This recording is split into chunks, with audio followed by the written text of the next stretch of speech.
श्रीमद् करुणा सागर महाराज की जय। कैवल धाम की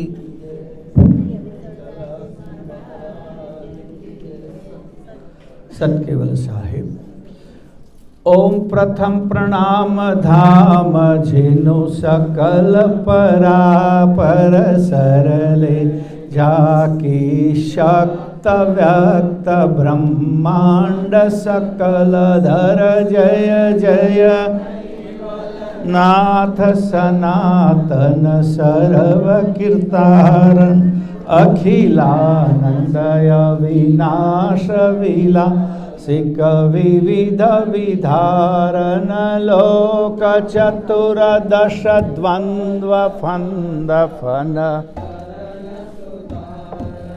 विविध भात्य गुण ग्रंथ वृंद विधि अलग उदाहरण अगणित इंड कटाक्ष पाक्ष वसुतम पद परम अलंग सलंग एकतास आश को जाने न मर्म हंस निवासन धाम धनी तुम पुरुष पुरातन नमो नमो निर्वाण प्राणपति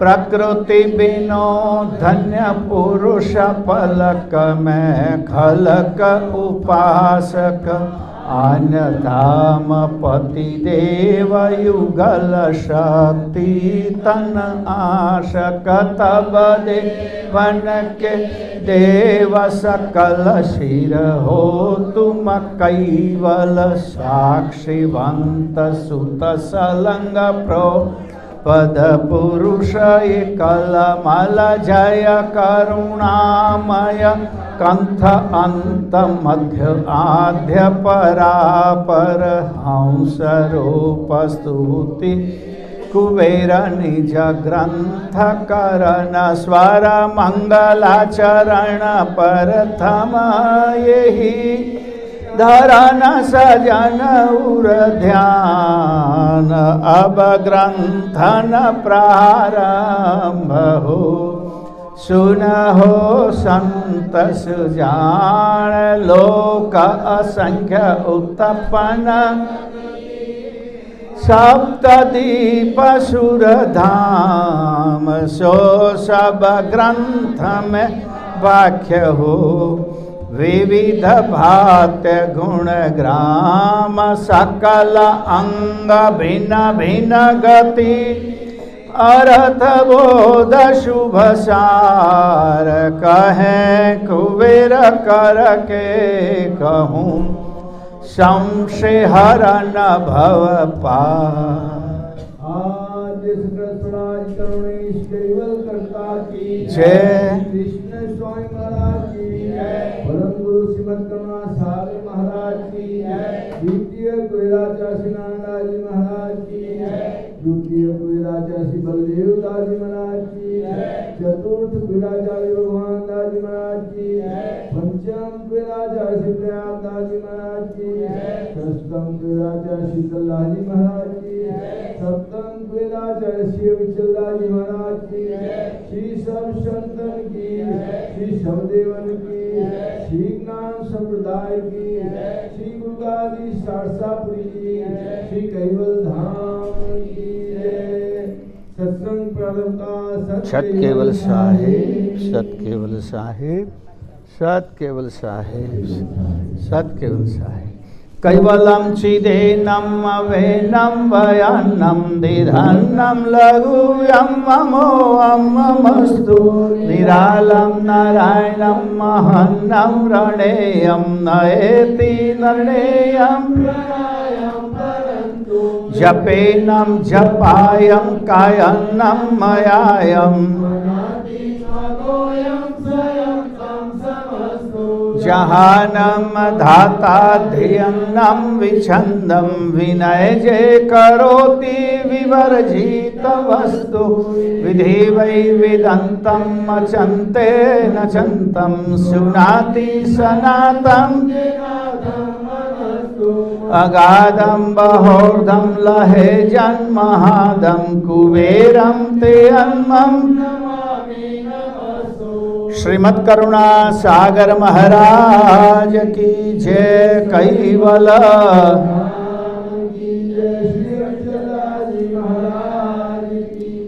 सतकेवल Saheb, Satkeval Saheb. Central New Jersey Kaival group द्वारा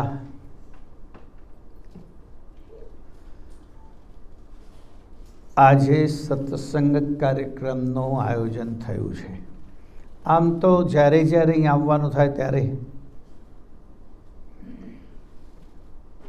આ ગ્રુપના અમારા અગ્રણીય મેમ્બરો મનુભાઈ, દશાંગભાઈ, કમલેશભાઈ, બીજા બધા અમારા બાલાચંદ્ર ગ્રુપ, પેલી બાજુ મયુરભાઈ, બધા કદાચ બધાનું નામ ના લઉં તો એવું ના કહેશો કે અમારું નામ ના લીધું। સેવા કરીએ છીએ આપણે એટલે કદાચ બધાનું નામ ના આવે તો એવું મનમાં આણવું નહીં। આપણે પરમ ગુણે સેવા કરીએ છીએ અને આપણા માટે કરીએ છીએ।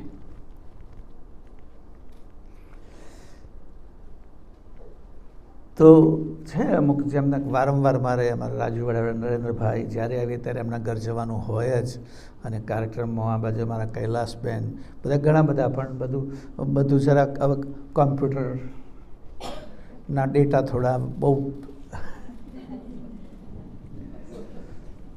તો વારંવાર જ્યારે અહીં આવવાનું થાય ત્યારે આમ તો એ સિવાય પણ તમે એના બધા પરમગુણા ઉત્સવો, પૂર્ણિમા બધું જુઓ છો, પણ મારો કાર્યક્રમ હોય ત્યારે ચોક્કસ સત્સંગનું આયોજન અહીંયા થાય છે। પણ એક ફરિયાદ કરું તમને, એટલે ફરી યાદ ના કરવું પડે માટે ફરિયાદ।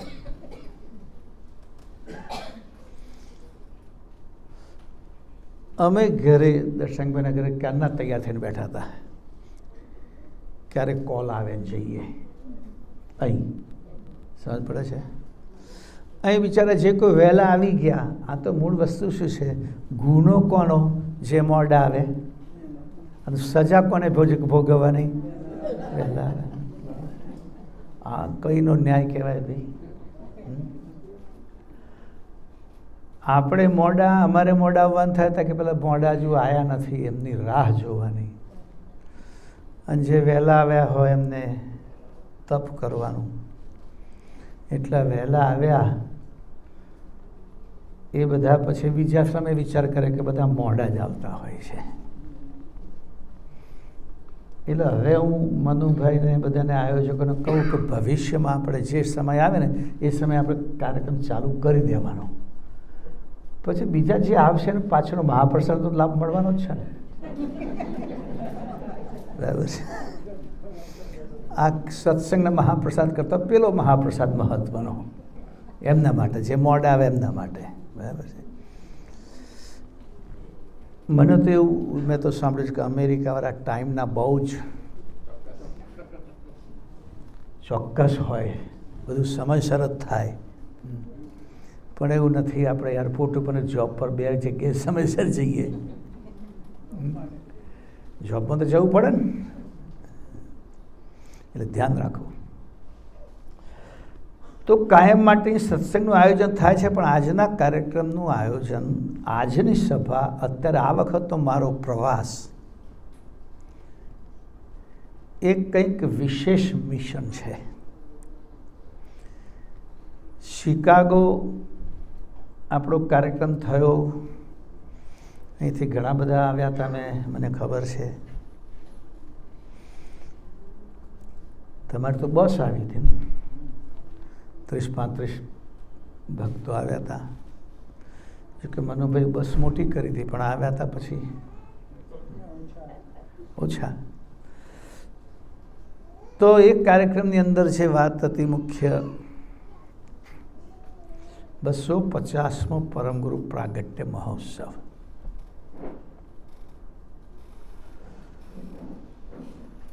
કરુણાસાગર મહારાજશ્રીને પ્રગટ થઈ 250 વર્ષ થયા.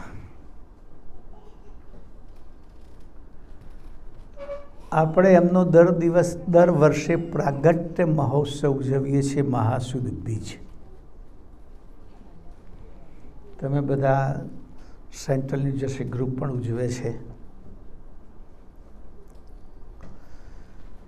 દર વર્ષે આપણે મહાબીજ ઉજવીએ છીએ.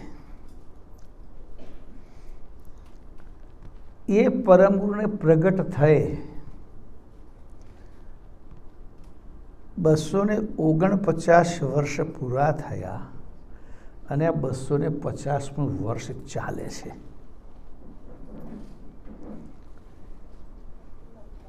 એટલે 250મું વર્ષ જે ઉત્સવનું નામ છે આપણું સાર્ધ દ્વિશતાબ્દી મહોત્સવ. દ્વિશતાબ્દી એટલે 2 શતક, 2 સેન્ચુરી. અર્ધ એટલે વત્તા અડધી, એટલે 2 વત્તા અડધી કેટલી થાય? 2.5. અઢી. અચ્છા, હા, ચકાસવું તો પડે ને. અઢી બરાબર છે. હમણાં ગઈકાલે દર્શાંગભાઈ સાથે ગાડીમાં આવતા ચર્ચા થતી હતી. પેલું ડિસ્ટન્સ બતાવો ને, પેલું navigation, 1/2 and 1 mile, 1/4 and 1 mile એવું. મેં કહું અમને વચ્ચે બોલવું પડે, પા અને 1. ગુજરાત તો 1.25 માઇલ બાકી છે, પતી ગયા. 1/2 and 1, અડધું અને 1. આપણે તો સીધું બોલી નાખીએ 1.5. બરાબર છે. અને 1.5 બહુ ગમે, ઘણા વખત માણસોમાં એવા હોય.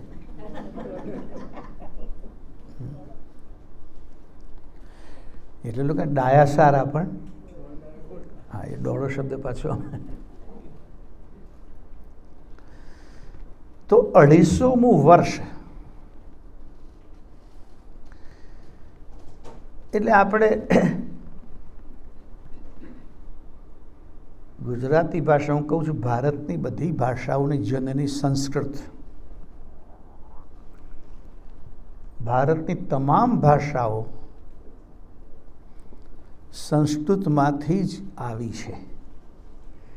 એટલે આપણી બધી ભાષાઓ જુદી હોવા છતાં ઘણા બધા શબ્દો અંદર એકબીજાને મળતા હોય. મરાઠી, પંજાબી, બંગાળી, ગુજરાતી, અરે નીચેની સાઉથ ઇન્ડિયન લેંગ્વેજો, એમાં તો આપણને બહુ જરા ખબર ના પડે, પણ શબ્દો આપણા આવે એમાં.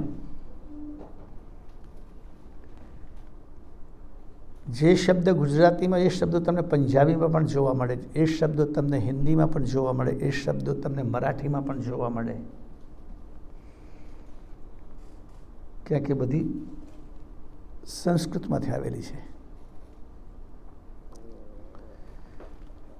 એટલે સંસ્કૃતના શબ્દોની જેમ શતાબ્દી શબ્દ છે, સંસ્કૃત છે, ગુજરાતીમાં વપરાય છે, હિન્દીમાં વપરાય છે, બંગાળીમાં વપરાય છે, મરાઠીમાં વપરાય છે. શતાબ્દી. આપણે તો એક ટ્રેનનું નામ છે શતાબ્દી એક્સપ્રેસ. અને એ મૂળ શબ્દ સંસ્કૃત છે. દ્વિ શબ્દ એ દ્વિનું જ કરતા દ્વિજ, દ્વિજમાંથી બીજ અને 2, તો એ પણ ગુજરાતીમાં પણ વપરાય છે. સમજી જાય લોકો. ઘણી વખત કહે છે ને ભાઈ ગુજરાતી ભાષા તો કે દ્વિઅર્થી ભાષા. દ્વિઅર્થી એટલે એના 2 અર્થ થાય, ઉલટા સુલટી કરવા હોય તો. અને કેટલા શબ્દો એવા છે કે ભાઈ વપરાય જ. પહેલાં ગુજરાતી વપરતું હતું. ઘરના પેલા ભાઈ બહાર બેઠા હોય ને બેઠા બેઠા ગપ્પા મારતા હોય તો ઘરમાંથી કે બહાર ગપ્પા મારે ઘરમાં આવીને મારો ને. સમજ પડે? એટલે મરવાનું ઘરમાં મરો એટલે આવો એવું થયું ને અર્થ તો. હા, ટૂંકી ભાષામાં વપરાય. એ શું કરતા હતા એના કરતાં અહીં મર્યા હોત તો શું ખોટું? હવે મરવાની વાત આ દ્વિઅર્થી ભાષા થઈ, સમજી લે.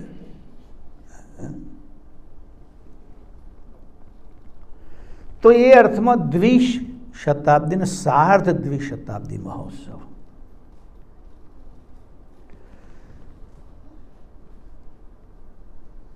વર્ષ આખું છે આ સાર્ધ દ્વિશતાબ્દી વર્ષ. આ 250મું વર્ષ ચાલે છે. શરૂ થયું મહાસુદ બીજના દિવસથી અને વર્ષ પૂરું થશે આવનારી મહાસુદ બીજના દિવસે. ગઈ વખતે હું આવ્યો ત્યારે મેં આ વાત કરી હતી બધાને. તમને યાદ નહીં હોય કારણ કે બધું તમે કેટલું યાદ રાખો. બરાબર છે. અમારી ઘરે કથામાં આવું થાય જ. ગ્રંથની કથા ચાલતી હોય, ચતુર્માસની કથા ચાલતી હોય એટલે બધાને પૂછ્યું કે કેટલા આવ્યું આપણે, એટલે બધા સાંભળતા પણ યાદ ના રાખે. પછી કોઈક સમજવા કહી દે ને, ગુરુજી તમે જ કહી દો ને. હવે મારે તો કહેવાનું જ છે.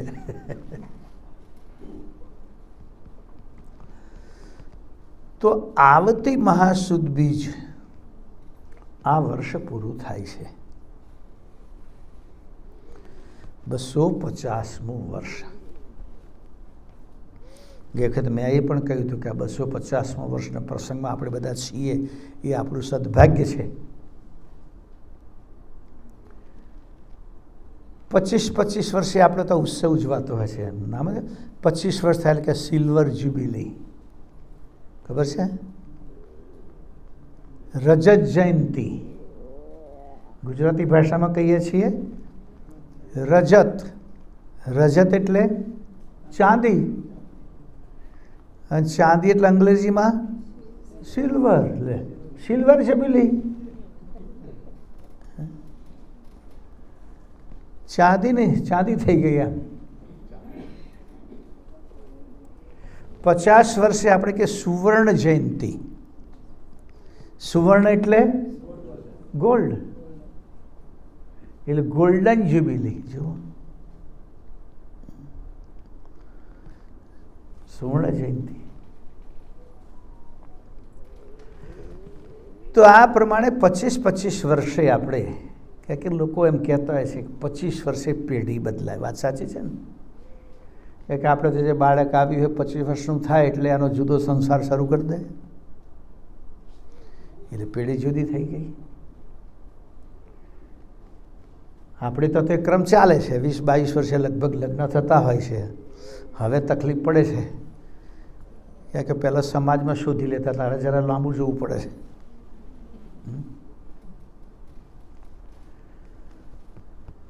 તો કદાચ 25 વર્ષે એટલે 275મા વર્ષ ઉજવશે જે લોકો હાજર હશે તે. આપણે આવીશું તો આપણે પણ એમાં સામેલ થઈશું,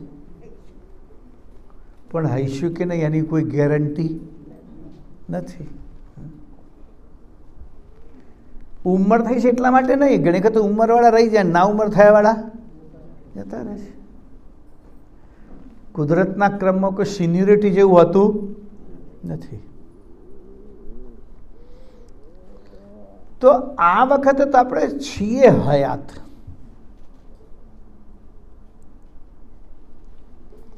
હયાત ગુજરાતી ભાષામાં. હા, ને તો કોઈ જગ્યાએ આપણે બધા છીએ હયાત, છીએ હયાત.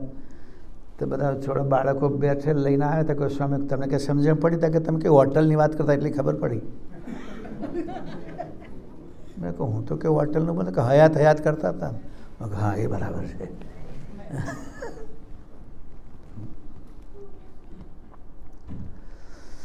તો આ વિશેષ એક વર્ષ આપણે બધાએ કહ્યું છે કે આ વર્ષે તમે કંઈક વિશેષ પુરુષાર્થ કરો. પુરુષાર્થ એટલે પરમગુણની પ્રાર્થના વિશેષ કરો. તમને ખબર છે ને આપણે ત્યાં દર 3 વર્ષે એક વધારાનો મહિનો આવે છે.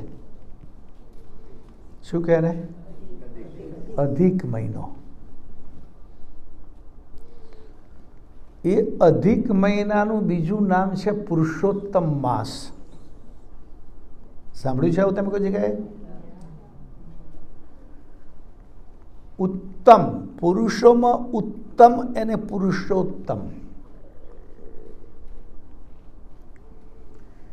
એટલે આ વિષ્ણુ માટેનો પર્યાય શબ્દ વાપર્યો છે કે બધા પુરુષોમાં ઉત્તમ પુરુષ પુરુષોત્તમ. અને પુરુષોત્તમનો માસ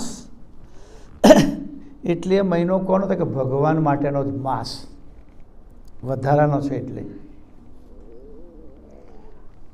એટલે જેનો વધારાનો છે માટે જે આપણે માટે જોઈએ એટલું વાપરો.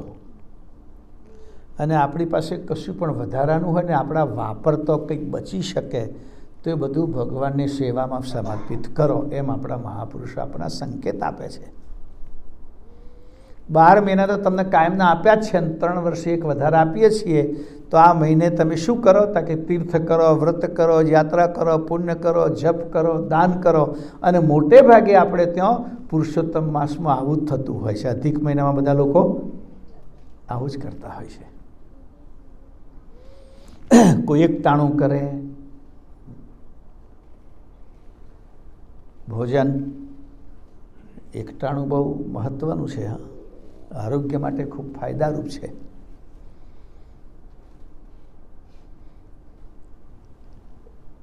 પણ એક ટાણામાં પાછું બીજું કશું વચ્ચે ન આવે તો ફાયદારૂપ છે. ઘણા બધા કહે છે હું તો 24 કલાકમાં એક જ વખત ખાઉં છું. બાકી તક ખાવાનું નહીં, હરતા ફરતા નાખી વાત જુદી છે. હા, એમ હરતો ફરતો નાખીએ, પણ ખાવાનું તો ખાવાનું કોને કરે? કે બેસીને જમાઈએ તેને. જમવું વાતાવરણ, જમવું એટલે જમાવવું. સમજ પડે? બરાબર, જમાવવું, જમાવી લેવું. એટલે પેલું હરતા ફરતા નાખે ખાવું ના કહેવાય. જો કે આરોગ્ય માટે વિજ્ઞાનના લોકો પણ હવે તો કહે છે કે આ ટેવો ખોટી છે. એનાથી પાચન તંત્ર બગડે છે, શરીર બગડે છે. કે તમે જે પેટમાં નાખો ખોરાક એ કમસે કમ જઠરમાં લગભગ 3 થી 4 કલાક રહે. 4 કલાકમાં એનું જે ડાયજેસ્ટ, જે પચન થયું થઈ જાય પછી નીચે આંતરડામાં જાય. હવે 4 કલાક અધકચરું પચ્યું હોય અને 2 કલાક થયા ને પાછું બીજું તમે એમાં નાખો. જેમ બહેનોને કે તમે ભાત કુકરમાં મૂકો અને 1 સીટી વાગી ગઈ, પછી એમ ત્યાં બીજા 2-4 જણા આવી ગયા તો લાવો ખોલી નાખીને બીજી 2 મુઠ્ઠી નાખી દઈએ, તો એ ભાત કેવો થાય કહો? હે, જ્યારે કાઢો ત્યારે કેવું થાય? તેમાં આપણું આ કુકર છે એક જાતનું કાંઈ એમાં ચઢે છે, એમાં પાકે છે. હા, ધ્યાન રાખજો. એમાં પણ અગ્નિ છે જેને આપણે કહે છે જઠરાગ્નિ. જઠરાગ્નિમાંથી શેકાય વસ્તુ. હા,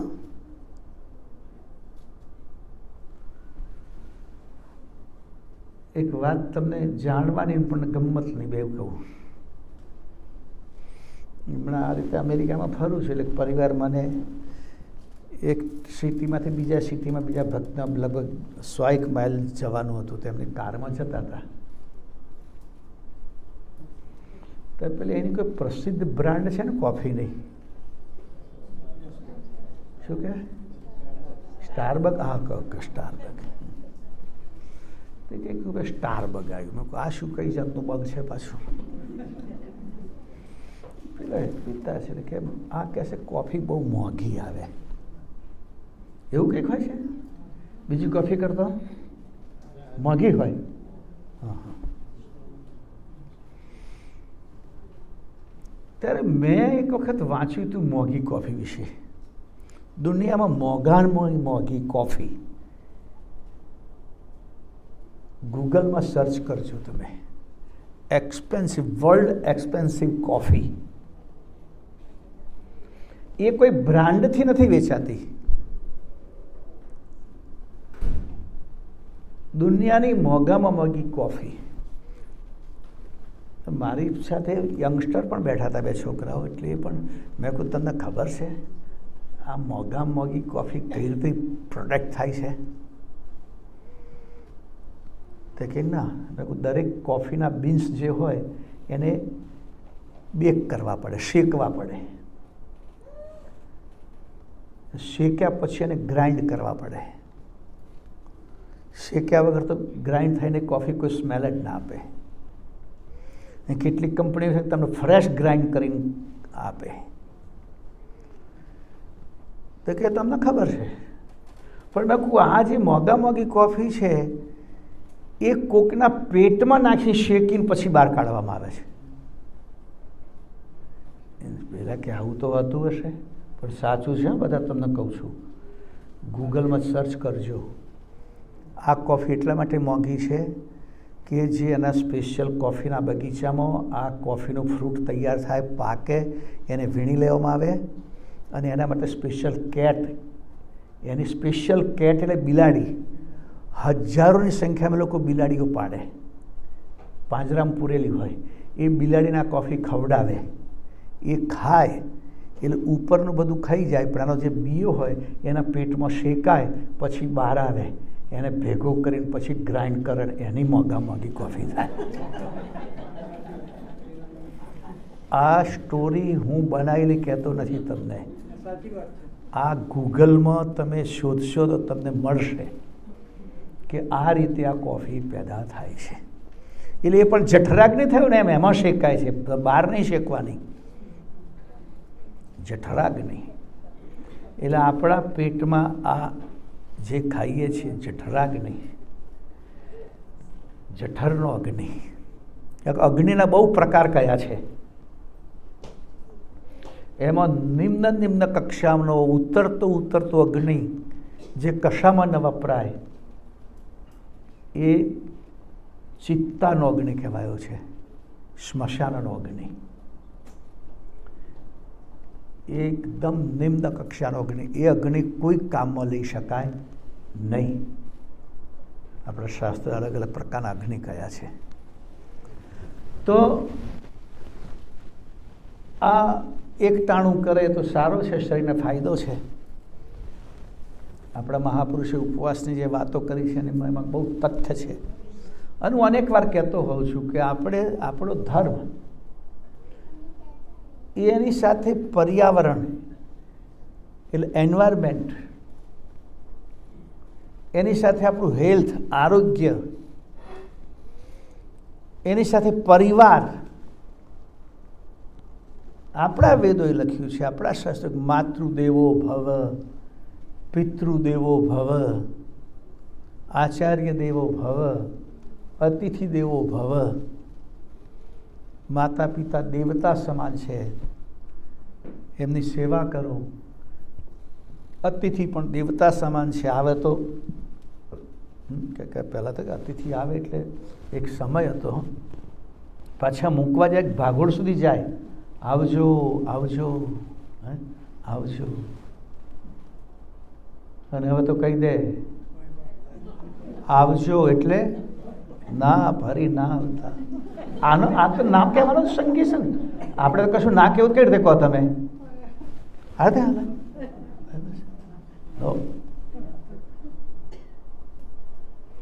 હવે તો મારા બાળકો શીખે છે. ઘરમાં પેલા છોકરાને કહ્યું કે મહેમાન આવ્યા તો એની મમ્મી કંઈ પૂછી લો જમવાનું. જમવાનું પૂછ્યા જાય બેટા આપણા ઘરે. તે પૂછવા ગયો જમવાનું. તમે જમીને આવ્યા કે ઘેર જઈને જમવાના?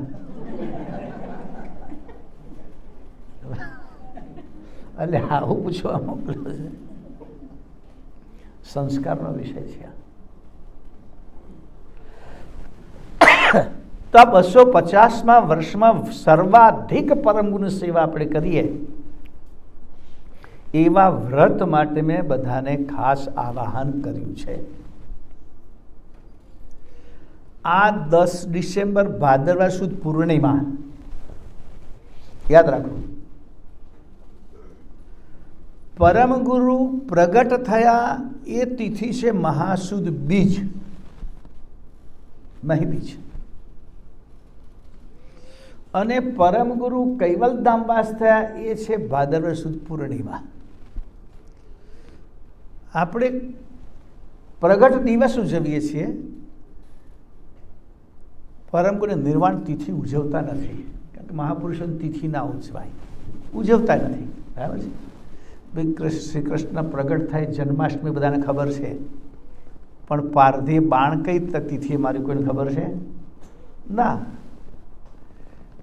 રામની પ્રગટ જયંતિ રામ નવમી ઉજવાય છે, પણ શ્રીરામ અહીંથી પાછા ક્યારે ગયા એ તિથિની કોઈને ખબર નથી.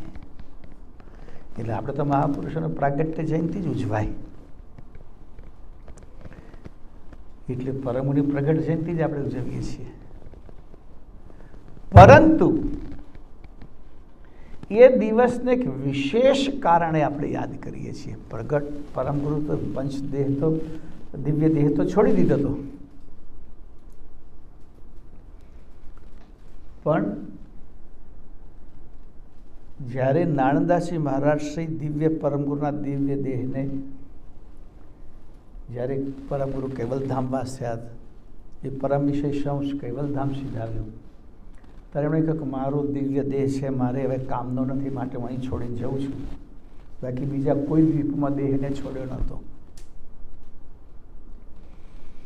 નાણદાસજી એમના ઉત્તરાધિકારી બન્યા. અંત્યેષ્ટિ માટે સરસઈ બાગમાં લઈ આવ્યા. અને આમ જનરલી વૈષ્ણવી સંતોના અગ્નિ સંસ્કારો થતા હોય છે, પણ અનેક સંતો આવી ગયા ત્યાં અંતિમ સમયે. એમાં દશનામી સંતો પણ આવી ગયા. એમણે રજૂઆત કરી, પરમગુરુ તો પરમગુરુ હતા, એ કોઈ વૈષ્ણવી સંત પણ ના કહેવાય, સંન્યાસી સંત પણ ના કહેવાય, કે સેવડા પણ નહીં, જંગમ પણ નહીં. અને વાજે પણ લખે છે હું સેવડો પણ નથી, જંગમ પણ નથી, વૈષ્ણવ પણ નથી, દશનામી પણ નથી. એવું અત્યારે ચતુર્માસમાં જે ગ્રંથ ચાલે છે એમાં વાત આવે છે.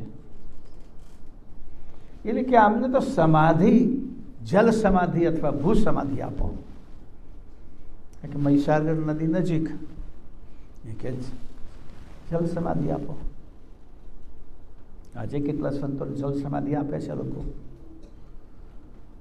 હવે થોડું સુધારો કર્યો છે અમે બધા સંતોએ ભેગા થઈને, કે કોઈને જલ સમાધિ નહીં આપવી, કે એમાં પાણી પ્રદૂષિત થાય છે, પોલ્યુશન. હવે એટલી બધી નદી ઊંડી નદીઓ રહી નથી, પાણી છીછરું હોય, અને એમાં તમે આ રીતે બધા સંતોના શરીરને છોડો તો પાણીમાં કેટલું બધું પ્રદૂષણ થાય. તો કે ભૂ સમાધિ આપો. તો નાણદાજી મહારાજ શ્રી વિમાસણમાં પડી ગયા. શું કરવું? એ બધા પંચાયતમાં બેઠા, ચર્ચામાં. કોઈ શાસ્ત્રની દુહાઈ આપે, આ ગ્રંથમાં આવું છે, આવું થવું જોઈએ, કોઈ કે ના આવું જ થવું જોઈએ. આપણા કેટલા સંતો કે ના અમે મહેનત કરીને ચિત્તા બનાવી દીધી ને ગુરુજીને પધરાવી દીધા ઉપર, હવે એ જ હોવું જોઈએ. આ વિવાદ ચાલ્યો. આ વિવાદ ચાલે છે તો એકદમ ચમત્કાર થયો કે દિવ્ય પરમગુરુના જમણા અંગૂઠામાંથી એકદમ અગ્નિ પ્રગટ થયો અને ભડભડ આખી ચિત્તા પકડી ગઈ આગમાં. બધા દોડતા આવ્યા, કા શું થયું? તો કે કરુણાસાગર મહારાજે સ્વયં નિર્ણય લઈ લીધો કે ભાઈ આ પરંપરા બરાબર છે અને હું મારી આજ્ઞા છે ને આ રીતે થશે. તો નાણદાસજી મહારાજશ્રીએ આ વસ્તુને અખંડ બનાવી દીધી, અમર બનાવી દીધી. કે તો પરમગુરુની કૃપાથી પરમગુરુના દેહમાંથી અગ્નિ પ્રગટ થયો છે. એટલે આ જે મેં આગળ કહ્યું અલગ અલગ પ્રકારના અગ્નિઓ, યજ્ઞનો અગ્નિનો એક પ્રકાર છે ધૂણી, જે સંતો ધૂણી રાખતા હતા ને પહેલા, કાયમ લાકડા ચાલુ જ હોય, એક પ્રકારનો અગ્નિ છે. અનેક પ્રકારના અગ્નિ છે. આપણી રસોઈનો પણ એક અગ્નિ છે. આ અગ્નિને કયા પ્રકારમાં ગણવો? તો કે ના, તો દિવ્ય અગ્નિ પરમગુરુના દેહમાંથી પ્રગટ થયો છે. એટલે નાણદાસજી મહારાજશ્રીએ તરત જ ત્યાં ઘી ને બધું તો હોય જ, ક્યાંક અંતિમ સંસ્કાર માટે પણ લાયા હોય કે સરસ રીતે સળગી શકે દેહ. એ ઘીની દિવેટ બનાવી કોડિયામાં મૂકીને એ અગ્નિમાંથી દીવો પ્રગટાવી દીધો. એ અખંડ દીવો, અખંડ જ્યોત. આજે પણ આપણે ત્યાં સમાધિ મંદિરમાં એ અખંડ દિવ્ય જ્યોત પ્રગટે છે. હજારો લોકો દર્શન કરવા આવે છે. અને એ આ જ્યોતનું પ્રગટવાનું ઉદ્ભવવાનું કારણ વિવાદ અરસપરસ વિવાદ થયો. સંતોમાં વિવાદ થયો કે શું કરવું, જલ સમાધિ આપી, ભૂ સમાધિ આપી કે અગ્નિ સંસ્કાર કરવો. એનો વિવાદ, એ વિવાદનું નિર્મૂલન કરવા માટે, એ વિવાદને મટાડવા માટે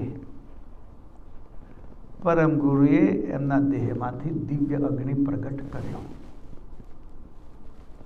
એટલે અમે બધા કહીએ છીએ કે અખંડ દિવ્ય જ્યોત એક એવી વસ્તુ છે, એનું અખંડ દિવ્ય જ્યોત અષ્ટક પણ આપણે બનાવ્યું છે. અને એ દિવ્ય અખંડ જ્યોતનું અષ્ટકનો પાઠ કરો.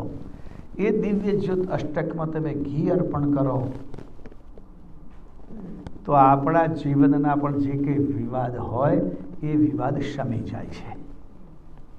આપણા જીવનના અંતરના વિવાદ કે બાહ્ય વિવાદ, જો પરિવારમાં વિવાદ હોય, પતિ પત્નીમાં વિવાદ હોય, ભાઈ ભાઈમાં વિવાદ હોય, પાડોશીને વિવાદ હોય, સગા સંબંધીમાં વિવાદ હોય, અને વિવાદ જ્યારે પછી પાછા ન્યાયાલયમાં પહોંચે એટલે કોર્ટના કેસ થઈ ગયા, સમજો ને એક પ્રકારના.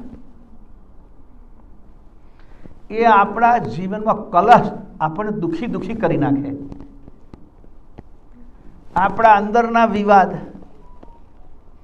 અનેક જાતની શંકાઓ, અનેક જાતના સંદેહ, એ તમામ પ્રકારના વિવાદ અખંડ દિવ્ય જ્યોત અષ્ટકનો પાઠ અને અખંડ દિવ્ય જ્યોતના દર્શન અને અખંડ દિવ્ય જ્યોતની અંદર ઘી સમર્પિત. કારણ કે જ્યોત તો બળે ને કાયમ. અમે 3 જ્યોત રાખી છે. નાનંદાસી મહારાજે એક પ્રગટાઈ હતી, પણ પછી દેવળનું પ્રતિષ્ઠા કરી ત્યારે ત્યાંથી બીજી એક જ્યોત પાછી લઈ આવ્યા. એટલે 2 થઈ, એક દેવળમાં અને ત્યાં સમાધિએ. સમાધિ મંદિર જીર્ણ થયું એટલે એનું નિર્માણ, નવનિર્માણ નેમી મહારાજે, પૂજ્યપા શીતળાઈ મહારાજે કરાયું. ત્યારે સમાધિ મંદિરમાંથી એ જ્યોત પાછી દેવળમાં સુરક્ષિત લાવી મૂકી. એટલે 2 જ્યોત દેવળમાં થઈ. એ મંદિર બન્યા પછી પાછી પધરાઈ શકી નહીં, પણ ઘણા વર્ષો પછી મેં એ પાછી દિવ્ય અખંડ જ્યોતને સમાધિ મંદિરમાં પાછી પધરાવી. એટલે દેવળમાં જે 2 હતી તો 2 ની 2 રહી જ. કે આટલી બધી શા માટે રાખી? આપણા એ વખતના સંતો બધા બહુ જ બુદ્ધિશાળી ને બહુ વ્યવહારુ ને બહુ દીર્ઘદ્રષ્ટા. પહેલા 2 એટલા માટે કરી દીધી કે આ તો જ્યોત છે, કોઈ કારણવશાત હોલવાઈ જાય, આગળ બેઠેલા 2 આગળ આમાં જ ધ્યાન રાખો, ને પાછળ જતા રહો, કે મને ડિસ્ટર્બ થાય. એટલે આ જે જ્યોત પ્રગટાવી છે એ તો ગમે તારે હોલવાઈ જાય. કો તો ઘી ઠરી ગયું, કો તો દિવેટ અંદર જ જતી રહી, કોઈ સમયસર ઘી ના પહોંચાડ્યું તો પછી અખંડ જ્યોત કઈ રીતે કહેવાય? એટલે એ વખતે નાણદાસી મહારાજશ્રીએ વિચાર કરીને 2 જ્યોત બનાવી દીધી. એક હોલવાય તો બીજી જ્યોતમાંથી એને પાછી પ્રગટાવી દેવાય. તો એ 2 એટલે એક દેવળમાં રાખી હતી અને એક સમાધિ રાખી હતી. સમાધિ મંદિરથી પાછી લઈ આવ્યા જ્યારે એનું નિર્માણ થતું હતું ત્યારે. એટલે આપણે ફરી પાછી સમાધિ મંદિરમાં મૂકી. એટલે દેવાલયમાં જે 2 છે તો 2 રહેવા દીધી. એટલે આપણે ત્યાં જ્યોત પૂજનનું મહત્વ નથી, પણ આ જ્યોત એક વિશેષ પરમ ગુરુનું એક સ્વરૂપ, કે પરમ ગુરુના દેહમાંથી જ પ્રગટ થઈએ. તો એ 105 વર્ષ દિવ્ય પરમગુરુ રહ્યા પછી કૈવલધામવાસ થયા હતા. 250મા વર્ષ પરમગુરુ પ્રગટ થયા, 250 વર્ષ થયા, અને પરમગુરુ રહ્યા 105 વર્ષ. એટલે એમને કૈવલધામવાસ થયા કેટલા વર્ષ થયા? 145 વર્ષ. ખબર પડે બરાબર? 145 વર્ષ. તો 145 વર્ષથી આપણે ત્યાં દિવ્ય અખંડ જ્યોત છે. હવે આ 250મો વર્ષ આપણે ઉજવીએ છીએ ત્યારે બધાને આપણે કહ્યું તમે શું કરશો 250મા વર્ષ નિમિત્તે? તો એક તો વ્રત બધાને આપણે લઈએ છીએ 105 દિવસ સમૂહમાં સાયંકાલ ઉપાસના કરો. હવે દેશમાં તો બધા કેન્દ્રો શરૂ થઈ ગયા, તમે કેમ કરશો? રોજ તો સાંજે ભેગા થવું, એક ઘરના જ ભેગા નહીં થઈ શકતા, રોજ તો પછી બધા તો ભેગા થવું કેમનું પડે? બરાબર. કોકની જોબ રાતે ચાલે, કોકની જોબ સવારે ચાલે,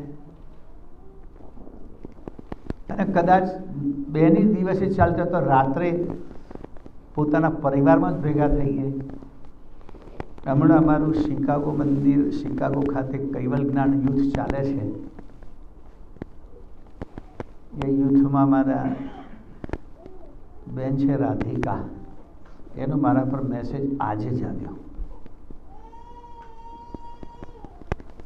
તો એણે એક વાત મૂકી કે દેશમાં તો તમે આ રીતે અખંડ દિવ્ય જ્યોત અષ્ટકના પાઠ અને સાયંકાલ ઉપાસના કરશો, વિદેશના ભક્તો કઈ રીતે કરે? એના માટે કોઈ યોજના? મને કે હું એક સુઝાવ આપું છું, જો તમે સ્વીકારતા હોય તો. મેં સ્વીકારી લીધું. 10મી સપ્ટેમ્બરથી નિયમિત શિકાગો મંદિરમાં સાયંકાલ ઉપાસના સમૂહમાં થશે, અને ઉપાસના પહેલા 4 અષ્ટકનો પાઠ થશે. બાલકુવેર અષ્ટક, આમ તો 3 અષ્ટક છે, એક સ્તુતિ. બાલકુવેર પ્રગટ થયેલ બાલકુવેર અષ્ટક, પરમ ગુરુ અમરદાળમને અમર કરીએ જગ્યાનું અમરદાળમ અષ્ટક, પ્રગટ થયા ત્યારે જે અખંડ જ્યોત પ્રગટ થઈ તે અખંડ દિવ્ય જ્યોત અષ્ટક, અને જે ગુરુગાદીની સ્થાપના પરમ ગુરુ કરી છે ગુરુગાદીનું વર્ણન કરતું ગુરુગાદી લાવણી પદ. આ 4નો પાઠ અને સાયંકાલ ઉપાસના શિકાગો મંદિરમાં 10મી સપ્ટેમ્બર એટલે ભાદરવા સુદ પૂર્ણિમાથી નિયમિત 105 દિવસ ચાલશે. તો તમે રોજ ટાઈમે શિકાગો પહોંચી જશો. ક્યાં ચાલશે? અહીં શું? તેમણે વાત કરી કે ઓનલાઈન ગૂગલ મીટ શું હોય છે? કશું છે ખબર ને? બધાની અંદર સાથે જોડાઈ શકે સમૂહમાં. ગૂગલ મીટ એવું મને કહ્યું છે એમણે. એટલે જેમને આની અંદર જોડાવવું હોય તે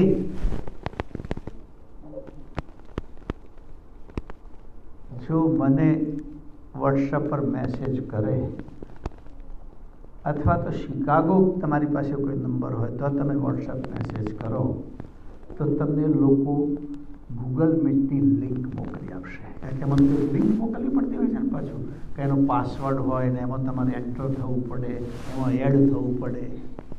તો આપણે સમૂહમાં પાઠ કરી શકીએ. તો આજે આ વાતો તમારા બધાની સામે મૂકું છું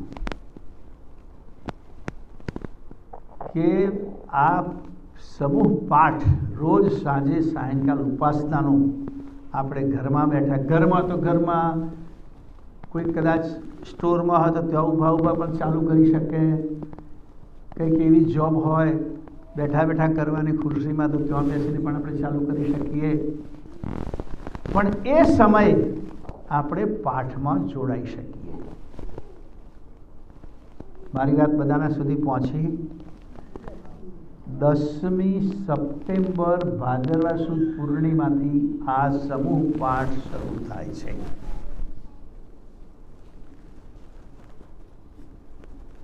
શિકાગો મંદિરમાં આ પાઠ નિયમિત ચાલવાનો છે. એ લોકો એમનો સમય નક્કી કરશે. એ સમયે આપણે પણ સમૂહમાં જોડાવવું જોઈએ.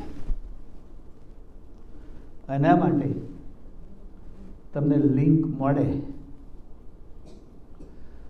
હું જે લોકો મારી સાથે જોડાયેલા છે, જેમને ગુડ મોર્નિંગ મેસેજ નિયમિત મારો મળે છે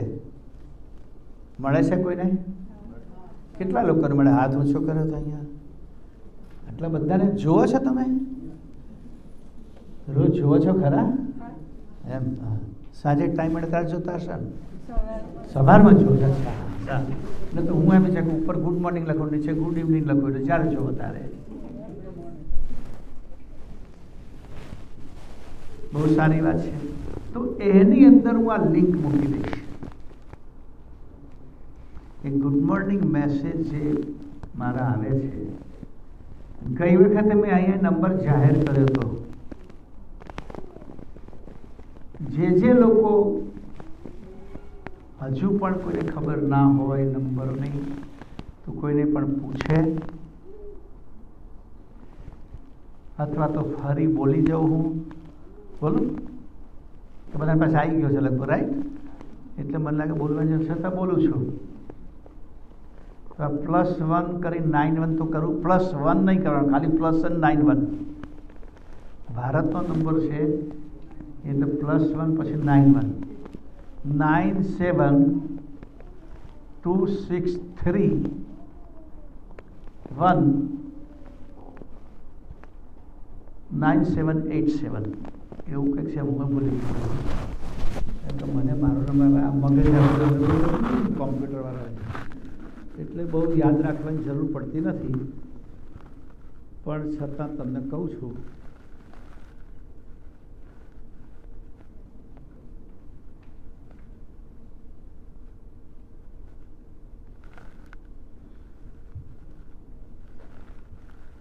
દેખાતો નથી મને, પણ એવું કઈ છે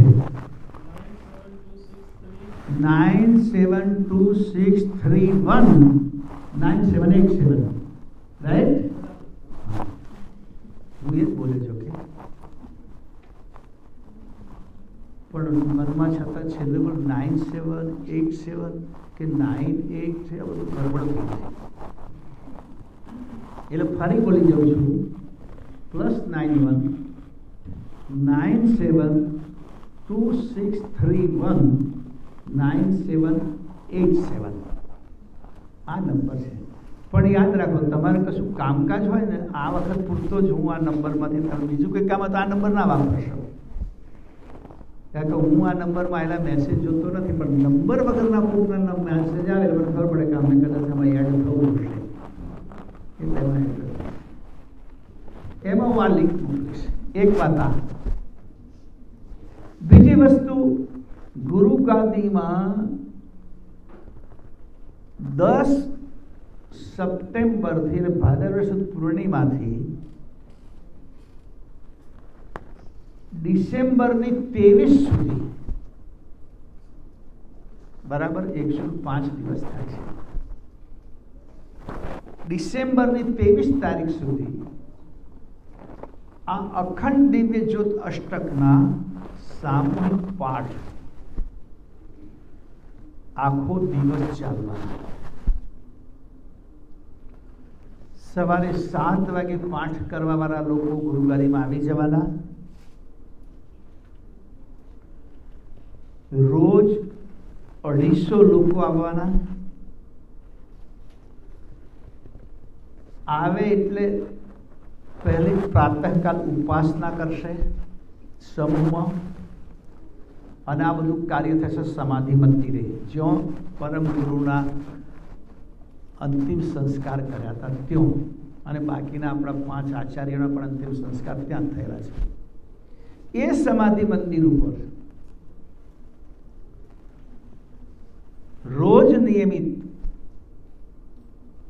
પ્રાતઃકાલ ઉપાસના, ઉપાસના પછી તરત જ અષ્ટકના પાઠ શરૂ થશે. અમારો સંકલ્પ છે કે એક સાથે 105 લોકો પાઠમાં બેઠેલા હોવા જોઈએ. એટલે 250 લોકો બોલાવવાના નક્કી કર્યા છે. કે અખંડ પાઠ ચાલવાના ને, એટલે 2 બેચો પડે. 1 કલાક આ બેચ, બીજો કલાક બીજી બેચ, અથવા 2 કલાક 4 કલાક જે એમને અનુકૂળ હોય તે ટાઈમ. અંતે સાંજે 6 વાગ્યા સુધી આ પાઠ ચાલવાના. ત્યાર પછી સમૂહ ઉપાસના, એ 250 લોકો એક સાથે સાયંકાલ ઉપાસના બેસે. ત્યાર પછી ભોજન કરીને પોતપોતાના સ્થાને જશે. 105 દિવસનું લિસ્ટ બનવા માંડ્યું છે. હજુ કેટલાક દિવસો બાકી છે, કેટલાક દિવસમાં સંખ્યા ઓછી છે, કેટલાક દિવસમાં 300 લોકો થઈ ગયા છે. પહેલા દિવસે 500 લોકોની યાદી છે કે આમે ભાદર સુદ પૂર્ણિમા બધા આવવાના છે, તો કે પાઠમાં બેસી જઈશું, સાંજે જઈશું. એટલે અમે તો પહેલા દિવસે નક્કી કર્યું છે કે 1000 લોકો બેસે તોય વાંધો નહીં, કારણ કે દર્શન કરવા તો લગભગ 10,000 લોકો આવે છે. 10,000 લોકો દર્શન કરવા આવે છે.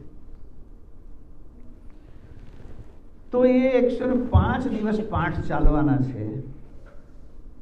તમે એ દરમિયાન કદાચ ભારત, ઇન્ડિયા આવો તો એક દિવસનો સમય કાઢજો કે આ પાઠમાં આપણે સામેલ થઈએ. નહીં તો અહીંયા જે ચાલે છે, ઓનલાઈન ચાલવાના છે, એમાં તો તમે એક વખત તો પાઠ કરવાનો તમને મોકો મળશે જ. સાયનિક ઉપાસના સાથે આપણે 3 અષ્ટક લીધા છે, એટલે કે બધાને ઘેર બેઠા પણ આ પાઠ થાય. પણ એમાં તમે સેવા કરવાની વાત છે, સેવા કરી શકો. હું બધાને તમે પધરામણી જઉં છું, પણ કોઈને સામે કહેતો નથી કે આવી સેવા છે તમે કરશો. કારણ કે હું કહું તો પેલાને બીજા ના તો કહેવાય જ નહીં, કહી શકે ના. ત્યાં કોઈને શરમાઈને દાન લેવું, દાન બરાબર નથી. એટલે મારો સ્વભાવ છે કે લગભગ બહુ નજીક ના હોય તો કહું કે તમારા સેવા કરવાની છે. બાકી હું કોઈને નામ દે તો તમે આટલી સેવા કરો, તમે આટલી સેવા કરો, તમે આટલી સેવા કરો, એવું હું કહેતો નથી. એની પાછળ મારો વિષય એટલો જ છે કે સ્વેચ્છાએ જે લોકો સેવા કરે એના જેવું મોટી સેવા બીજી કોઈ નહીં. એટલે કોઈ સેવાની માહિતી આપું તો સમૂહમાં જ આપું, વ્યક્તિગત નહીં. એટલે 105 દિવસ જે પાઠ ચાલવાના છે, સવારે લોકો આવશે અને ચા નાસ્તાની વ્યવસ્થા થશે, બપોરે જમવાની ચા વ્યવસ્થા થશે, પાછું 4 વાગે પણ ચા નાસ્તાની વ્યવસ્થા થશે, અને સાંજે પણ ભોજન લઈને બધા જશે. એટલે આમાં પાઠક આપણે તો બધી અટકવું પડે ને બ્રાહ્મણોમાં, એની પાસે કોણ શું કરે છે એ પ્રમાણે અટક પડે. કારણ કે કોઈ બીજા વેદનો પાઠ કરતો હોય તેને દ્વિવેદી કહેવાય. 3 વેદનો પાઠ કહેતો એને ત્રિવેદી કહેવાય. 4 વેદનો પાઠ કરતો એને ચતુર્વેદી. જે માત્ર પાઠ કરતો એને પાઠક કહેવાય. જેમ શીખોની અંદર જે લોકો ગ્રંથ વાંચે છે એને ગ્રંથિ કહેવાય. ગ્રંથનો જે ગ્રંથનો છે, ગુરુગાદી પર ગ્રંથ જ વિરાજમાન છે, એમને ગ્રંથ સાહેબ,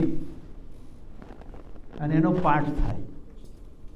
એ પાઠ કરનારા લોકો વિશેષ એમને તાલીમ લેવાની હોય છે, એટલે ગ્રંથિ. તો આપણે ત્યાં 250 પાઠક પાઠ કરવાના છે રોજ, એમ સમજો. તો એમના માટે ભોજન દાન તરીકે કોઈને આપવું હોય તો આપણે લેતા આવીએ છીએ. જેમને સ્વેચ્છા હોય કે 2 દિવસનું ભોજન આપવું છે, તેમાં $751 નક્કી કરેલા છે કે $751 આપે એના તરફથી 2 દિવસનું ભોજન, 1 ટાઈમનું ભોજન, 1 ટાઈમનું, એટલે 1 ટાઈમનો ભોજન નાસ્તો, બપોર પછીનો નાસ્તો ભોજન જુદું. એ પ્રમાણે જેમની ઈચ્છા હોય એ આની અંદર સેવા કરી શકે. ત્યાર પછી મોટો કાર્યક્રમ આપણો, જેની તારીખો મેં જાહેર કરી છે 1 વર્ષ પહેલા, જાન્યુઆરી 22, 23 ને 2023માં 2023માં જાન્યુઆરી 22, 23 ને 24 આપણે કોઈને પત્રિકા લખીએ ને, લગ્ન પત્રિકા કે કંઈ વાસ્તુ કે ઘરનું ઉદ્ઘાટન, તો એમાં સમય લખીએ છીએ. એમાં 3 વસ્તુ લખીએ છીએ: તિથિ, તારીખ અને વાર. તિથિ, તારીખ અને વાર 3 લખાય. તો દિવ્ય પરમ ગુરુ પ્રગટ થાય તિથિ મહાસુદ બીજ છે. એ દિવસે તારીખ હતી 24મી જાન્યુઆરી અને વાર તો લગભગ રવિવાર. આપણે એને ધ્યાનમાં રાખીને 3 દિવસો પસંદ કર્યા. 22 જાન્યુઆરી રવિવાર છે, 23 જાન્યુઆરી મહાસુદ બીજ છે અને 24 જાન્યુઆરી છે એટલે તારીખ છે. એ પ્રમાણે 3 દિવસ અને ચોથો દિવસ આપણે નક્કી કર્યો કે એક કામ આપણે કરીએ છીએ જે સેવાનું બહુ મોટું, એક કાર્ય સમૂહ લગ્ન. ગરીબ પરિવારની દીકરીઓના લગ્ન કરી આપવાનું એક કામ આપણે દર વર્ષે કરીએ છીએ. 2 વર્ષ આપણે ખાલી ગયા કોરોનાના કારણે, એટલે 2 વર્ષનું સાટું આ વખતે આપણે પરમ ગુરુના 250મા વર્ષને નિમિત્ત બનાવીને કરવાના છીએ. એટલે 250 દીકરીઓના લગ્ન આ વખતે આપણે આપણા માંડવે કરવાના છીએ. અને 250 દીકરીઓના લગ્નને આપણે 2 ભાગ પાડી દીધા, સવા. એક આપણે ત્યાં જે આદિવાસી વિસ્તાર છે, પછાત વિસ્તાર છે, ત્યાં મોટે ભાગે ઉનાળામાં જ લગ્ન થાય. એટલે એ જે લોકો છે, જે લાભ જેમને જરૂરી છે, જરૂરતમંદ છે, એ લોકો શિયાળાના લગ્નમાં નહીં આવે. છેલ્લા કેટલા વર્ષોથી આપણે 2 વખત કરીએ છીએ. એટલે એવા લોકોને લાભ મળે એટલા માટે આપણે વૈશાખ મહિનામાં રાખીએ છીએ. અને આ બાજુના બાકીના મધ્ય ગુજરાત, ઉત્તર ગુજરાત, એ બધાને લાભ મળે એટલા માટે આપણે શિયાળાના શિબિરમાં રાખીએ છીએ. એટલે આપણા ઉત્સવ પછી 25મી જાન્યુઆરી અમે આમ તો નક્કી કરી છે કે 125 દીકરીઓનું સમૂહ લગ્ન અને 125 વૈશાખ મહિનામાં. તો આ તારીખો આપણે નક્કી કરી છે. પણ છેલ્લા 1 દિવસથી એમાં મંથન ચાલે છે. બહુ લોકો કહે છે મેં કેટલા વર્ષોથી જ્યારથી ખબર પડી કે પરમ ગુરુ મહીબીજના દિવસે પ્રગટ થયા હતા તે દિવસથી શીતળાઈ મહારાજથી, નેમી મહારાજની આજ્ઞા પ્રમાણે અમે અમારા ગામમાં દર વર્ષે મહીબીજ ઉજવીએ છીએ. અને આ વર્ષે તમે એમ કહો છો 23 તારીખે ગુરુગાદી આવવાનું, તો અમારી પરંપરાનું શું? આવું કેટલાય લોકો તરફથી પ્રશ્નો આવવા મળ્યા છે કે અમારા ગામમાં તો મહીબીજ ઉજવાતું જ જોઈએ. જેમાં મારા નરેન્દ્રભાઈ કે રાજવડે કે મહીબીજમાં હું છું કહે છે. એટલે અમે એકાદ દિવસ આગો પાછો કરવા માંગીએ કે 24 તારીખથી શરૂ કરશું, 20 અને 22 અને 23 રહેવા દઈશું. 23ની મહીબીજ બધા પોતપોતાના વતનમાં ઉજવી શકે અને 24મી ગુરુગાદી આવે. 2 દિવસ નહીં, 24, 25, 26 આજુ વિચારાધીન છે. હું બધા લોકોને પૂછવાનો છું કે ભાઈ આ કરીએ કે ફેરફાર કરીએ કે રહેવા દઈએ. અમારા જેટલી આખી કમિટી, બધા સભ્યો, નરવેદ દીક્ષિતો, 1000 લોકોનું આખું ગ્રુપ છે, એ બધાની બેઠકમાં પ્રશ્ન ચર્ચીશ અને બધા સંમત થશે એ પ્રમાણે અમે કરીશું. પણ 24મી તો તારીખ પણ આપણા પ્રસંગમાં તો આવે છે. અને આજકાલ આપણે બધો વ્યવહાર તારીખમાં ચલાવીએ છીએ, તિથિને કોણ પૂછે છે? ઘણા માણસોના લગ્ન તિથિ પ્રમાણે થયો હોય, કારણ કે મુહૂર્ત તિથિ પ્રમાણે જોયું હોય ને, મુહૂર્ત તો તિથિ પ્રમાણે જોયું હોય, એ તિથિ પ્રમાણે લગ્ન થયો હતો, એનિવર્સરી તારીખ પ્રમાણે જ ઉજવે. તિથિ પ્રમાણે જોખમ છે, કોઈક વર્ષમાં નાય આવે અથવા તો 2 આવી જાય. એટલે એ રીતે ગોઠવીશું. તો આ તમે ભારત આવવાનો પ્લાન બનાવો, આ મહોત્સવમાં જોડાવા માટે, એવો મારો ખાસ આગ્રહ છે. કે આ 3 દિવસ દરમિયાન અમારા બાળકો બહુ સરસ કાર્યક્રમ રજૂ કરવાના છે. બાળકો એમનો કાર્યક્રમ છે. પરમ ગુરુ કૈવલ ધામથી નીકળ્યા તો બધા દૈવી ધામોમાં ફરતા ફરતા 7 દ્વીપોમાં આવ્યા અને છેલ્લે જંબુદ્વીપમાં, અને જંબુદ્વીપમાં આવ્યા પછી કૈવલધામ વાસ થયા. એમના ગયા પછી નાણદાજી બાપજી ગાદી પર આવ્યા. એ આખું છે આજ દિન સુધીનું આખું નાટક અમારા બાળકોએ તૈયાર કર્યું છે, જે 3 પાર્ટમાં ભજવવાના છે. બહુ હાઈટેક. અત્યારે તો ટેકનોલોજી એટલી બધી આવી ગઈ છે ને, પાત્રો લાઈવ હોય, બેકગ્રાઉન્ડ LED હોય. એટલે માનો હેતબા પોતાના બાળક નીકળ્યા છે તો તમને પાછળ આખું જંગલ દેખાય ને હેતબા જંગલમાં જતા હોય એવું જ લાગે. તળાવ આવે એટલે તમને તળાવ દેખાય જ. એવી પ્રકારનો સરસ કાર્યક્રમ. અને આમાં આપણે આપણા બાળકોને એડ કર્યા છે. બહુ વિશેષ વાત આ છે, આમાં કોઈ પ્રોફેશનલ હાયર કરેલું આર્ટિસ્ટ નહીં. ન તો એ લોકો કરી આપત આપણને, પૈસા આપ્યા હોત તો. એટલે પૈસા નહીં આપવાના માટે બાળકોને કરીએ તો આના કરતાં વધારે અઘરું પડે છે. કારણ કે બધા બાળકોને મારે વારંવાર ગુરુગાદીએ બોલાવવા પડે, એમને તાલીમ આપવી પડે. પણ એ બાળકો અમે લગભગ 750 બાળકોને આમાં ઇન્વોલ્વ કરીએ છીએ. છેલ્લે એમાંથી શોર્ટિંગ થતાં થતાં જે થાય તે. પણ અલગ અલગમાં લગભગ 400-450 બાળકો આ કાર્યક્રમમાં છે. એમને એમની જીવનમાં એક યાદગાર પ્રસંગ બની જાય કે અમે 250મો પરમગુરુ પ્રાગટ્ય વર્ષ ઉજવ્યું હતું. આ મહત્વનું છે કે આ રીતે પરમગુરુ પ્રગટ થયા અને આ રીતે આવ્યા અને આ રીતે કર્યું. કથામાં તો તમે બધું બહુ સાંભળો છો, પણ આ લાઈવ તમને જોવા મળશે. એટલે આ કાર્યક્રમનો લાભ લેવા માટે તમને બધાને ખૂબ આમંત્રણ છે. અને મેં કહ્યું તેમ 10મી સપ્ટેમ્બરથી સમૂહ ઉપાસનામાં તમને બધાને જોડાવા માટે આવાહન કરું છું. હું વોટ્સએપ ગ્રુપ જે આપણું ચાલે છે ગુરુગાદી તરફથી, જેમાંથી તમને કાયમ માટે ગ્રુપ મંડળનો મેસેજ મળે છે, એ નંબર ઉપર આ 105 દિવસની સામૂહિક ઉપાસનાની લિંક મોકલીશ. સાથે શિકાગોમાં અમારા જે બધા કામ કરે છે એમનો પણ નંબર મોકલીશ. એટલે ફોનથી પણ તમે સંપર્ક કરી શકો અને એમાં ચોક્કસ જોડાઈ શકો. તો આજે મેં કહ્યું તેમ સત્સંગ તો વારંવાર આપણે જ્યારે આવીએ છીએ ત્યારે તમે બધા ગોઠવો છો, તમે બધા આવો છો. તમારા ગ્રુપના સંચાલક ભાઈઓ ખૂબ મહેનત કરે છે. તમે બધા પણ નિયમિત રીતે આ કાર્યક્રમ સાથે જોડાયેલા રહો અને તમને મેસેજ મળે તો તમે બીજા અન્યને પણ આ મેસેજ આપો. આપણા ઘણા બધા અનુયાયી એવા છે કે જે આપણા સંપર્કમાં નથી. તમને કંઈ પણ મળતા હોય, જાણતા હોય, તમારા ગામના હોય, તમારા વિભાગના હોય, આપણા અનુયાયી હોય, આ સ્ટેટ સિવાય બીજા સ્ટેટમાં રહેતા હોય, એમને પણ તમે આ માહિતી મોકલો, એમના નંબરો અમને મોકલો,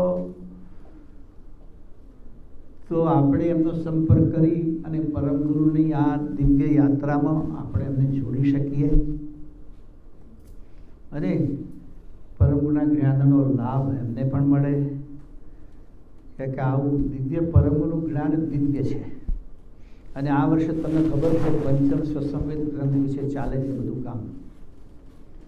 16, 17 ને 18 સપ્ટેમ્બરે પણ ગ્રંથ શિબિર છે અને આપણી યુટ્યુબ ચેનલ પર એ કથા તમને સાંભળવા મળે છે, જો તમે સાંભળવા ઈચ્છતા હોય તો.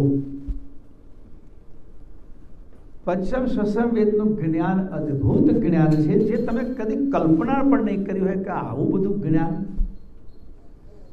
કારણ કે ધીમે ધીમે આપણે ત્યાં જ્ઞાન માર્ગ લુપ્ત થવા માંડ્યો અને માત્ર ને માત્ર ચરિત્ર, જીવન ચરિત્રો એ જ આપણો ધર્મ ગ્રંથ, એ જ આપણું જ્ઞાન, એ જ આપણી કથા. એવો એક વિષય ઊભો થયો. એટલે બધાને દિવ્ય જીવન સાંભળવામાં, લીલા સાંભળવામાં, લીલા પ્રમાણે બસ પુણ્યદાન કરો, આ કરો, તે કરો. પણ આપણું અસલ જ્ઞાન શું છે? કારણ કે આપણે ધર્મગ્રંથોનો અભ્યાસ કરતા નથી. સાંભળીએ કથા સાંભળીએ, કથામાં કથાકાર જે વાતો લાઈન મૂકે એ બરાબર, એ ગ્રંથોમાં છે કે નહીં એ આપણે નથી જાણતા. એટલે મૂળ જે આપણું આધ્યાત્મિક વેદો, શાસ્ત્રો, એ બધી આધ્યાત્મિક જ્ઞાનના ભંડાર છે. એમાં કોઈ લીલાઓ, કોઈ ચરિત્રો નથી. એ દિવ્ય પરમ ગુરુનું જે કંઈ જ્ઞાન છે, આજે બ્રહ્મ જ્ઞાનની વાતો આવે, ઘણા બધાને ભાવ સાંભળે ત્યારે કંટાળો કે બ્રહ્મ જ્ઞાન શું છે, બ્રહ્મ શું છે, આ સગુણ નિર્ગુણ શું છે, અવતારોની પરંપરા શું છે, 3 ગુણ શું છે. એ બધી માહિતી આપણા લોકોને ધીમે ધીમે ધીમે ધીમે લુપ્ત થવા માંડી. અને એટલે પછી એક જ માન્યતા આપણા પર, 2 હાથને ત્રીજું માથું, બીજું શું માથા કરવી આપણે કહે છે, બરાબર છે. 2 હાથને ત્રીજું માથું નમાઈ દેવું, અને જે કંઈ મળે તે થોડું ઘણું દાન કરી દેવું, કામ પતી ગયું, પૂરું થઈ ગયું આપણું. એટલે આધ્યાત્મિકતા નથી રહી. ભલે ધાર્મિકતા હોય આપણામાં, ધાર્મિકતા એટલે કોઈ મંદિરોમાં જવું, પુણ્યદાન કરવું, કઈ વ્રતો કરવા, કઈ તીર્થો કરવા, પછી કેટલીક કર્મકાંડની ક્રિયાઓ કરવી કે જેને આધ્યાત્મિકતા સાથે કોઈ લેવા દેવા નથી. અને જે સાચી લેવા દેવા છે ભૂલાઈ ગઈ. જેમ હમણાં મેં વાત કરી કે ભાઈ ઉપવાસ બહુ કામના છે, પણ ઉપવાસમાં કોઈક એવું ફરાર ગાલી દીધું છે કે આખી ઉપવાસની જ પત્તળ ખાંડી નાખી, એમ કે ચાલે સીધી ગુજરાતી ભાષામાં, કે એનો જે લાભ મળવો જોઈતો તો શારીરિક દ્રષ્ટિથી, માનસિક દ્રષ્ટિથી, આર્થિક દ્રષ્ટિથી, આરોગ્યની દ્રષ્ટિથી એ કશું જ ના રહ્યું. અને પછી મનમાં ગાલી દીધું, આ એક એકાદશી કરો તમારું બોક્સ, બીજું કશું કરવાનું રહેતું નથી. અને તે સરખી કરો તો સારું, પણ રોજ કરતા ડબલ ખાઈ નાખે. તમે જોજો, આપણે ઉપવાસમાં જે ખવાય છે એ બધા જ કંદમૂળ હોય છે, ખબર તમને? મોટે ભાગે કંદમૂળ, શક્કરિયા હોય, બટાકા હોય, સાબુદાણા હોય. સાબુદાણા શું છે? કંદમૂળ છે. ના જાણતો જાણી લેજો. દક્ષિણ ભારતમાં આ પેલા મોગો કહે છે ને, એ જ છે. આ એને બાફી નાખી લોકો અને ડ્રાય કરીને એના બોલ્સ બનાવી દે મશીનમાં, અને ડ્રાય કરે એટલે લાંબો ટાઈમ સુધી રહે. જ્યારે ઈચ્છો ત્યારે તમે એને બાફી શકો. અને અત્યાર સુધી તો દક્ષિણ ભારતમાં સેલમ કરીને એક ટાઉન છે, સેલમ. હું ગયો છું ત્યાં. રામાનુજાચાર્યની સમાધિ છે ત્યાં. વધુમાં વધુ સાબુદાણાની ફેક્ટરીઓ સેલમમાં છે. હવે જે ડ્રાય કરવામાં આવે છે એ મશીન ઉપર થાય છે, જે એની અંદરથી ડિહાઇડ્રેટ એને કરવાનું કામ એ મોટા મોટા તાવડાઓમાં એના જે કે બોઇલ કુકરોમાં થતું હોય, અને પછી મશીનમાં ગ્રાઇન્ડ થાય, અને ગ્રાઇન્ડ થઈને બોલ્ડ બિલ્ટ ઉપર જાય છે, અને બિલ્ટ ડ્રાયરમાંથી પસાર થાય, એટલે એમાંથી જે વોટર છે એ બધું ડિહાઇડ્રેટ થઈ જાય. અને પછી એને વ્હાઇટ કરવા માટે લોકો કેમિકલ વાપરે, કે કોઈ પણ ફ્રૂટ એટલું વ્હાઇટ નથી. જેમ બટાટો પણ અંદરથી પીળો નીકળે, શક્કરિયું પણ પીળું જ નીકળે, એમ તે પણ એવું જ નીકળે છે. એને વ્હાઇટ કરવા માટે કેમિકલ વાપરે. તો આ બધાની અંદર ફાઈબર તો 0 હોય છે, એમ લોકો કહે છે આ બધા ખાવાવાળા. એટલે એકલું કાર્બોહાઈડ્રેટ જે શરીર માટે બહુ લાભદાયી નથી, કદાચ હાનિકારક ના હોય તો બહુ લાભદાયી નથી.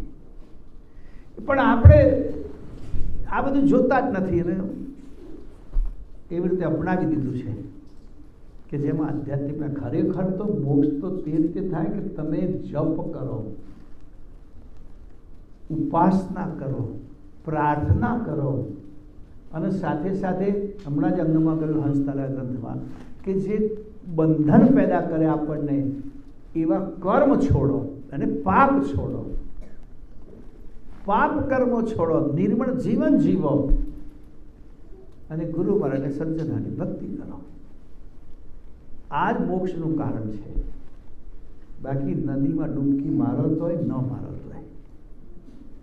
હું કાશીમાં ભણવા 3 વર્ષ રહ્યો અને આજે અવારનવાર કાર્યક્રમમાં મારે હરિદ્વાર એમ જવાનું હોય છે, જવું જ પડતું. મહિનાની એક વખત મિટિંગમાં જતો જાઉં છું.